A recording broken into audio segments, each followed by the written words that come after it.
राशि जहीर जी, मायावती किस खेल में फंसी हुई हैं जो शामिल नहीं हो रही? क्या उन्हें इतना कॉन्फिडेंस है कि वो 30, 40, 50 कैंडिडेट बीएसपी के जिता देंगी, या ये जो रणनीति है कि ज्यादा से ज्यादा मुसलमानों को खड़ा कर दो, सपा हारेगी, फायदा भली किसी को हो जाए लेकिन सपा को नहीं जीतना चाहिए? राशि जहीर जी, क्या चल रहा होगा मायावती के दिमाग में, क्यों उन्होंने ऐसा कहा है आज?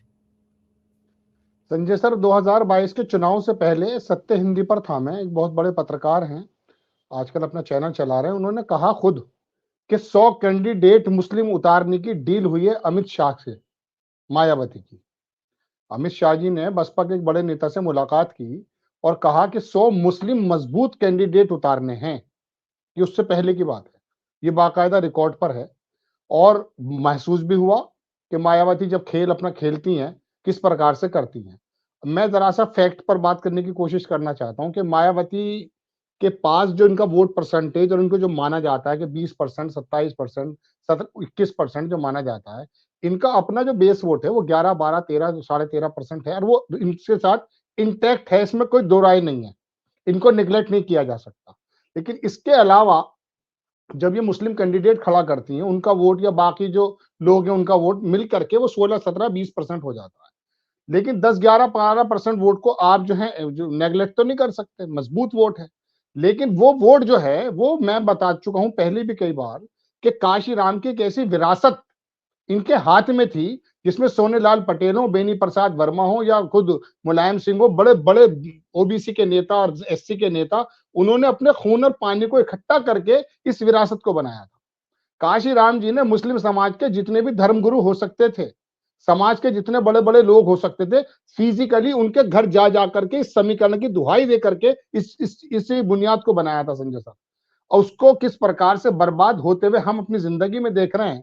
हमें तो लगा यह था कि जब ये बन गया तो लंबे समय तक चलेगा, ओबीसी या एससी समाज या कमजोर तबका उसको वाकई फायदा पहुंचेगा। लेकिन उसको किस प्रकार से खेला जाता है, किस तरह से वोट बैंक बनाकर रख दिया, किस तरह से आरोप लगते हैं इनके ही नेताओं के माध्यम से कि इनसे मिलने के लिए भी पैसे का आदान प्रदान होता है। अब मैं सिर्फ इतना कहना चाहता हूं कि ये वोट परसेंटेज, पहली बात तो इनका इतना है। अब इसका ये सौदा किस प्रकार से करती है, ये आरोप कई सारे राजनीतिक गुरु पंडित लगा चुके हैं। अब संजय सर, बात यह है कि मायावती के सामने है 80 सीटें और दूसरा मसला है उनकी गर्दन में पड़ा हुआ फंदा, यानी कि कुछ भी ईडी माने, सीबीआई माने, कुछ भी माने, सबसे पहले तो उसको दूर करना है। और दूसरी बात, 80 सीटों पर अगर उन राजनीतिक पंडितों की बात की जाए कि उनकी बात में कुछ दम है कि वो पैसा दिया जाता 2 करोड़, 5 करोड़, 3 करोड़ जो भी होगा, तो एक बहुत बड़ा सौदा है।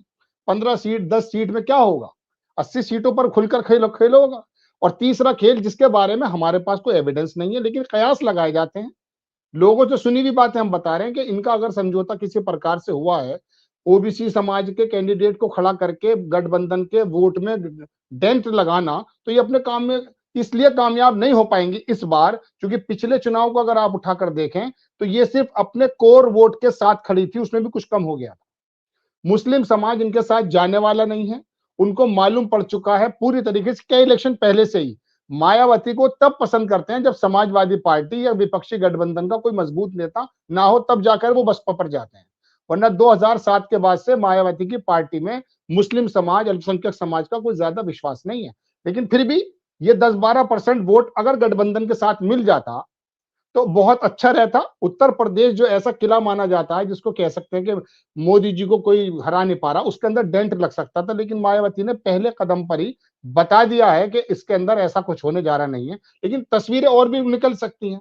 मैं सिर्फ मायावती पे केंद्रित करना चाहता हूं। जिस तरह से अखिलेश यादव के बारे में आपने कहा, अखिलेश यादव जब गठबंधन किया था तब भी 12 जो जनवरी और 2019 उससे पहले भी मायावती के बारे में एक शब्द उन्होंने नहीं कहा। और इस कदर अपना किरदार का उन्होंने जो है ना पेश किया, अपने शब्दों से। किसी नेता ने अगर कहा भी तो उसको थोड़ा सा समझा दिया गया कि नहीं वो महान बड़ी नेता है, ऐसा नहीं बोलेंगे। लेकिन मायावती जिस प्रकार के शब्दों का इस्तेमाल उनके बारे में कर रही है, इससे अखिलेश यादव का कद ऊंचा होता है। तेरी खता नहीं कि तू गुस्से में आ गया, तेरी खता नहीं कि तू गुस्से में आ गया, पैसे का जोम, मतलब मनसब का जोम तेरे लहजे में आ गया, और सिक्का उछाल के तेरे पास क्या रह गया, तेरा तकब्बुर तो मेरे कांसे में आ गया। अखिलेश यादव को यकीन मानिए 1 से 1.5% या 2% आज ही आज में फायदा हो चुका है मायावती के इस तरह की लैंग्वेज इस्तेमाल करने से। अखिलेश यादव ने जब अपने संगठन का पिछले साल विस्तार किया था, उसमें खास ध्यान ये रखा था कि किस प्रकार से बसपा या ओबीसी समाज के लोगों को ज्यादा समाहित किया जाए। तो रास्ते अभी बंद नहीं है।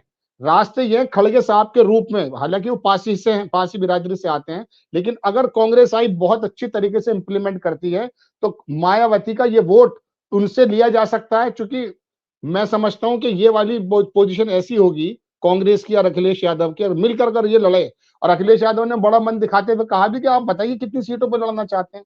कांग्रेस आई अगर एक्टिवली इस काम को कर गई तो मायावती के बारे में मैं एक बात करके अपनी बात खत्म करता हूं। 2022 में रविकांत जी हमारे साथ एक प्रोग्राम में थे, उन्होंने कहा 70-50 सीट से ऊपर आएंगी। मैंने कहा 20 सीटें अगर मायावती की आ जाए विधानसभा में तो बहुत बड़ी बात मानना। एक सीट पर बसपा आ गई, कैन यू इमेजिन कि बहुजन समाज पार्टी एक सीट पर आ गई।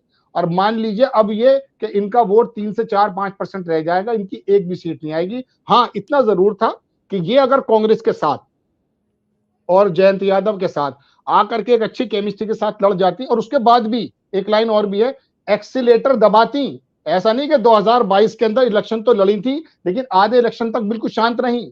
अमित शाह को यह कहना पड़ा कि आपको भी बोलना चाहिए, एक्टिवली प्ले भी करती तब जाके काम बनता। वरना मायावती ने तो 2 काम किए हैं, वो बहुत बड़ी विरासत, उसको बर्बाद करने का काम किया संजय सर। और दूसरी बात यह कि जो उत्तर प्रदेश के अंदर उम्मीदें बन सकती थी कमजोर लोगों की, दलित की और गैर मतलब तमाम लोगों की, उसको शायद गला घोटने का काम किया गया। जी राशिद जहीर जी, आपके हिसाब से अगर मायावती जी अकेले लड़ती हैं चुनाव तो आपके अनुमान से उन्हें कितनी सीट मिल सकती है? माइक अनम्यूट करके बोलिए।